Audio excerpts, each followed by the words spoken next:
তোমরা যা বলছে বলো বউ, মিরাজ আজকে ভালো খেলেছে। কই মিরাজ কোথায় গেলে? মিরাজ অল্প হাঁকতে গিয়েছে।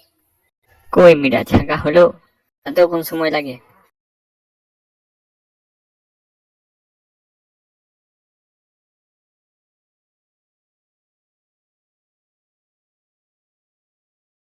আপনারা কিছু মনে করবেন না, আমার অল্প হাগা লেগে গিয়েছিল। খেলার চিন্তাতে দুদিন ধরে হাগা হয়নি। আমরা জিতে আর হারি আমাদের সব সময় সম্মানে লাগে, কারণ আমরা বাংলাদেশের দুঃখ আর কি বুঝবেন। আমরা যেমনই খেলি শেষ পর্যন্ত হেরে যাই, এই জন্য আমাদের আইপিএল থেকেও ব্যান করে দিয়েছে। তবে আমি থাকতে বাংলাদেশের বলটাও ছিটতে পারবে না। 30 নভেম্বর থেকে ওয়েস্ট ইন্ডিজকে হারিয়ে আমরা শেষ আছে হাসবো। তোমরা আমাদের বালটা ছিড়বা, তোমার কিন্তু ওয়েস্ট ইন্ডিজের বালটা ছিড়তে হবে।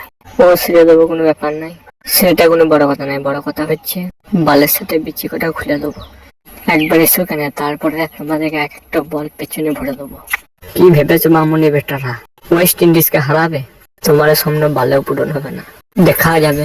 তো সবাই শুনে নাও, 30 নভেম্বর আমরা বাল ছিঁড়তে যাচ্ছি ওয়েস্ট ইন্ডিজে। ওরা বাঙালি কি জিনিস জানে না। তবে মিরাজ পায়খানা কেমন হলে বললে না? পায়খানা না হলে খুব মুশকিল, অল্পখানি হয়েছে।